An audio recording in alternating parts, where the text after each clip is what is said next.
ज्योतिष और वैज्ञानिक गणनाओं दोनों के ही आधार पर ये संयोग अत्यंत महत्वपूर्ण है, क्योंकि ऐसा कम ही देखा गया है जब एक साल के अंदर 6 ग्रहण हुए हों।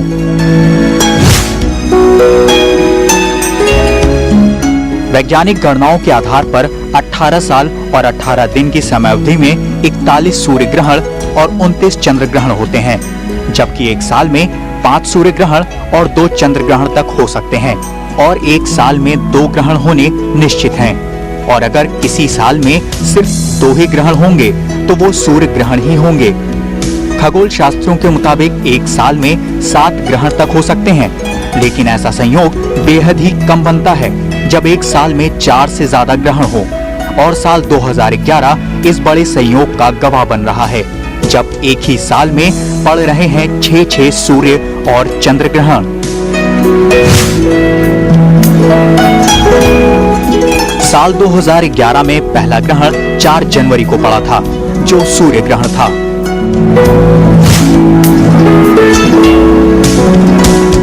साल 2011 का दूसरा ग्रहण 1 और 2 जून की आधी रात में हुआ था। ये भी सूर्य ग्रहण था, लेकिन इसे भारत में नहीं देखा गया।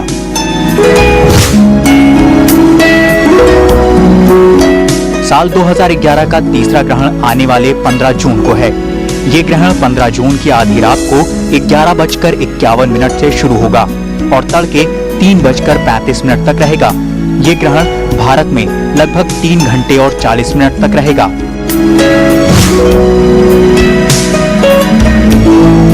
साल का चौथा ग्रहण 30 जून की आधी रात से शुरू होगा। ये ग्रहण भारत में नहीं दिखेगा। इस ग्रहण को यूरोप और दक्षिण हिंद महासागर में देखा जा सकेगा। ये एक अनोखा संयोग है कि 30 दिन के भीतर 3 ग्रहण पड़ रहे हैं।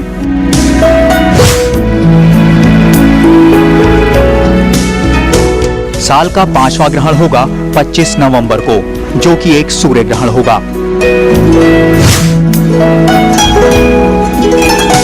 साल का 6वां और अंतिम ग्रहण 10 दिसंबर को होगा, जो कि चंद्र ग्रहण होगा। TV9 report. तो आखिरकार ये कैसा संयोग है कि एक साल में 6 ग्रहण पड़ते हैं और एक महीने में यानी सिर्फ जून के महीने में 3 ग्रहण एक साथ पड़ेंगे। इन सारी पहेलियों को सुलझाने के लिए इस वक्त हमारे साथ स्टूडियो में मौजूद हैं पंडित सुमनेश श्री कालचई। उनसे हम करेंगे बातचीत। पंडित जी, आपका बहुत बहुत स्वागत है TV9 के स्टूडियो में। आपसे जानना चाहेंगे, एक साल में 6 ग्रहण और सिर्फ जून महीने में 3 ग्रहण पड़ना, आखिरकार इसका कितना प्रभाव होगा? ये तो थोड़ा डरने वाली बात है, इससे हम लोग डर रहे हैं थोड़ा, क्योंकि इस महीने में 2 सूर्य ग्रहण और 1 चंद्र ग्रहण पड़ रहा है। लेकिन क्या है, नेचर हमेशा अपने स्थिति पर कंट्रोल रखती है। ठीक। ये 3 ग्रहण तो पड़ रहे हैं, 2 सूर्य ग्रहण और 1 चंद्र ग्रहण, लेकिन वो भारत से नहीं दिखेगा। ठीक। तो जो सूर्य ग्रहण जो भारत से नहीं दिखेगा तो उतना प्रभाव इस पर पड़ते नहीं है। इसलिए बहुत ज्यादा घबराने की बात नहीं है। एक बात यह है, ये सामान्य बात हुआ, लेकिन सबसे इंपॉर्टेंट बात क्या है, ग्रहण का मूल प्रभाव जो पड़ता है, जिसको हम लोग वेदांत एस्ट्रोलॉजी में अध्ययन करते हैं। तो वेदांत और एस्ट्रोलॉजी जो है वो बताता है कि देश दुनिया में ग्रहण के क्या असर होंगे। विध्वंस, आगजनी, भूकंप, सुनामी, ये सब जो होते हैं, सब जिस साल में अधिक ग्रहण पड़ते हैं उसमें होता है जी। और इस साल हो रहे हैं जी। चलिए इस वक्त हमारे साथ आखिरकार इसके पीछे विज्ञान क्या कहता है, वैज्ञानिकों का क्या तर्क है इस ग्रहण के पीछे, ये जानने के लिए हम सीधे चलते हैं नेहरू प्लेनेटोरियम, जहां से जुड़ रहे हैं लेक्चरर जतिन राठौड़ हमारे साथ। उनसे करेंगे बातचीत। जतिन, आखिरकार क्या वजह है एक साल में 6 ग्रहण और 6 में से 3 ग्रहण सिर्फ जून महीने में ही पड़ रहे हैं? एक्चुअली इसे एक्लिप्स सीजन कहा जाता है, और जिसमें कई बार एक साल में 3 से 4 से भी अधिक ग्रहण हो सकते हैं, जैसे जिस इस साल में है। जी। इसमें कोई बड़ी बात नहीं है, कभी कभी होता रहता है।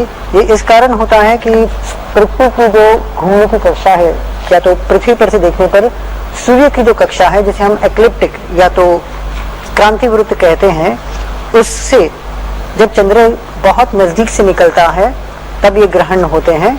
और इस बार तो 2 सूर्य ग्रहण और 1 चंद्र ग्रहण एक ही महीने में आ रहे हैं, क्योंकि वो बहुत ही नजदीक होने के कारण, दोनों की कक्षाएं एक साथ होने के कारण ऐसा हो रहा है।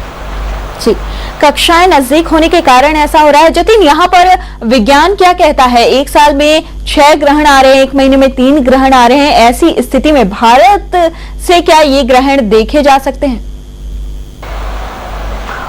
हाँ बिल्कुल। अभी जो ये 15 जून का जो ग्रहण है, जो खग्रास चंद्र ग्रहण है, वो पूर्णतः भारत से देखा जाएगा और इसके लिए कोई भी टेलीस्कोप या फिल्टर की आवश्यकता नहीं होगी। आप कोरी आंखों से इस ग्रहण को निहार सकते हैं, जहां से भी, पूरे भारत से और आसपास के जो भी देश हैं एशिया के, वहां से भी जहां जहां से पूर्णिमा का चंद्र देखा जाएगा, वहां से ये ग्रहण आप अच्छी तरह निहार सकते हैं।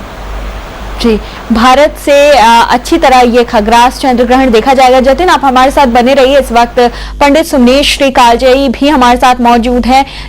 यहाँ पर ज्योतिष क्या कहता है इन तमाम ग्रहण को लेकर, इसके बारे में बातचीत करने के लिए सुमनेश हम बात कर रहे थे। आपने बताया कि प्राकृतिक आपदा इस ग्रहण के कारण झेलनी पड़ सकती है। एक ग्रहण जो है भारत से देखा जाएगा, खग्रास ग्रहण के बारे में हम बात कर रहे हैं। जतिन ने जैसे बताया, उसका कितना असर होगा? बहुत अधिक प्रभाव पड़ेगा। ये जो 15 जनवरी की रात्रि में पूर्णिमा के दिन, क्योंकि चंद्र ग्रहण जब भी पड़ता है तो पूर्णिमा को, और सूर्य ग्रहण जब भी पड़ता है तो अमावस्या को, जी। तो चंद्र ग्रहण जो ये पड़ रहा है उसके प्रभाव काफी स्ट्रांग होंगे।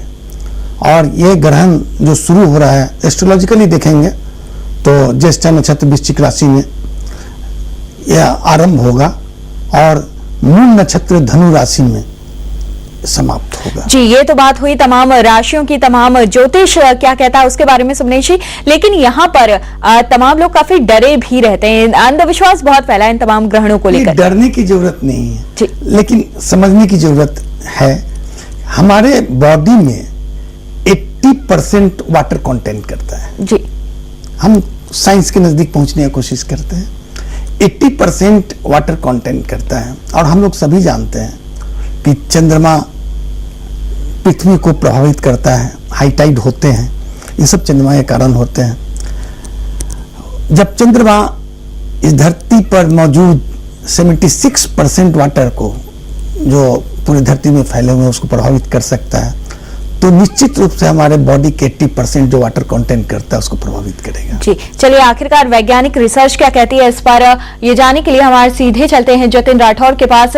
जतिन, इस तमाम तरह के जो भी सूर्य ग्रहण और चंद्र ग्रहण है, उन्हें लेकर तमाम तरह की भ्रांतियां फैली हुई हैं, अंधविश्वास बहुत है लोगों में। लोग ग्रहण के दौरान खाने पीने में सावधानी बरतते हैं, ऐसी बहुत सारी चीजें, लोग डरते हैं। इसे लेकर क्या कहेंगे आप? मैं तो इतना ही, ये सिर्फ परछाइयों का खेल है और हम परछाई में ही जीते हैं और पलते हैं। मेरा मतलब है, अगर आप रात्रि की व्याख्या बताएं, डेफिनेशन ऑफ नाइट, तो आपको मैं सिंपल उदाहरण दूं तो definition of night is nothing but the shadow of the earth, यानी कि पृथ्वी की ही परछाई है। तो एक प्रकार का ग्रहण हुआ कि सूरज पृथ्वी के दूसरे हिस्से में चला गया, हम उसे देख नहीं पाते क्योंकि पृथ्वी हमारे बीच है।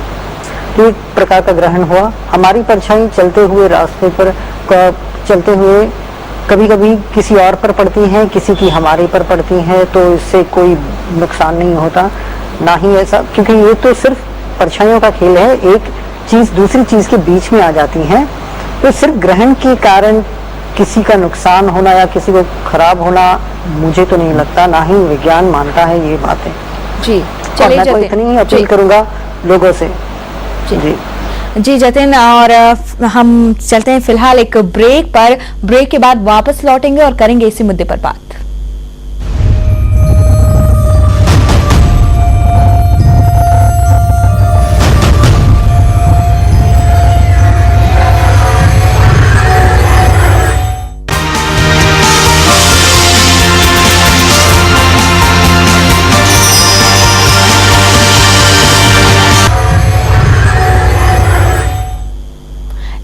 आपको बताते हैं कि कैसे होते हैं सूर्य और चंद्र ग्रहण।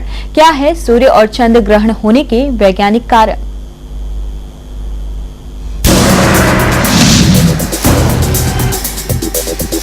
फिजिक्स के मुताबिक जब सूर्य और पृथ्वी के बीच चंद्रमा आ जाता है तो चंद्रमा के पीछे सूर्य कुछ वक्त तक के लिए छिप जाता है।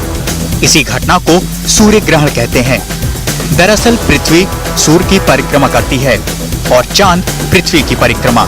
इस परिक्रमा के दौरान ऐसा वक्त भी आता है जब चांद सूरज और धरती के बीच आ जाता है और रोक लेता है पृथ्वी पर आने वाली रोशनी को, जिससे धरती पर फैल जाता है काला साया। इसी घटना को कहते हैं सूर्य ग्रहण, यानी कि सोलर इक्लिप्स। सूर्य ग्रहण के बारे में सबसे रोचक बात यह है कि सूर्य ग्रहण की घटना हमेशा अमावस के दिन ही होती है।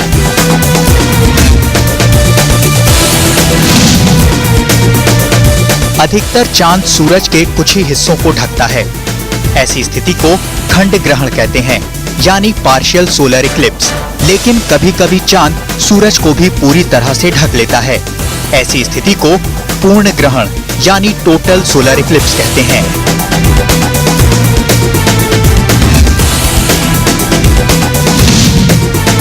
पूर्ण ग्रहण के समय चांद को सूरज के सामने से गुजरने में 2 घंटे तक का वक्त लग सकता है और चांद सूरज को पूरी तरह से ज्यादा 7 मिनट तक ढकता है। ऐसी स्थिति में दिन में रात जैसा नजारा देखने को मिलता है।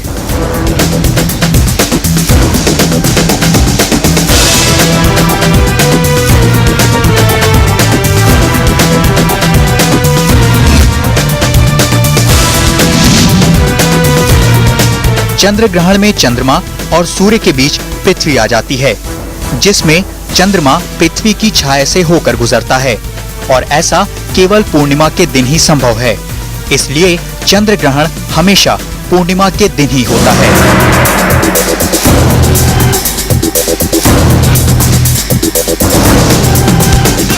TV9 report. चलिए सीधे चलते हैं नेहरू प्लेनेटोरियम। हमारे साथ लेक्चरर मौजूद हैं जतिन, उनसे करेंगे बात। जतिन, आखिरकार 1 महीने में 3 ग्रहण और 1 साल में 6 ग्रहण का आना किसी विशेष खगोलीय घटना और किसी विशेष खगोलीय किसी बात के लिए ये किसी बात की तरफ इशारा करता है? नहीं, जैसे मैंने पहले आपसे कहा कि ये सिर्फ एक एक्लिप्स सीजन का नतीजा है और कई बार ऐसे होता है कि बहुत सारे यानी कम से कम 5 से 6 ग्रहण आ सकते हैं 1 साल में। वो कोई बड़ी बात नहीं है। एक्लिप्स में कभी कभी 1 साल में 3 ग्रहण भी होते हैं, 4 ग्रहण भी होते हैं। तो डिपेंड करता है कि वो जो कक्षा का जितना एंगल है वो कितनी एक दूसरे से नज़दीक से गुजरते हैं तो ग्रहण हो सकते हैं। जी, इस पूरी जानकारी के लिए जतिन आपका बहुत बहुत शुक्रिया। हमारे साथ यहाँ पर पंडित मौजूद हैं, उनसे भी बात करेंगे। पंडित जी, इससे कितना फर्क पड़ सकता है नेचर पर इस ग्रहण के द्वारा? देखिए, ये एकदम निश्चित सा है कि चंद्र ग्रहण के दिन मनोमस्तिष्क पर प्रभाव पड़ते हैं। जी, ये आप मानते हैं? ये मानते हैं, सभी लोग मानते हैं। क्या है कि ये जो डिप्रेशन, मैडनेस, ये तो सभी को होता है, हर कोई फील करते हैं। जी। और इस खासकर तभी होता है जब चंद्रमा दूषित होता है, ग्रहण होता है। वक्त बहुत कम है। इस पूरी बातचीत के लिए आपका बहुत बहुत शुक्रिया। तो फिलहाल हमारी इस खास पेशकश में इतना ही। ताजा तरीन खबरों के लिए आप बने रहिए TV9 के साथ।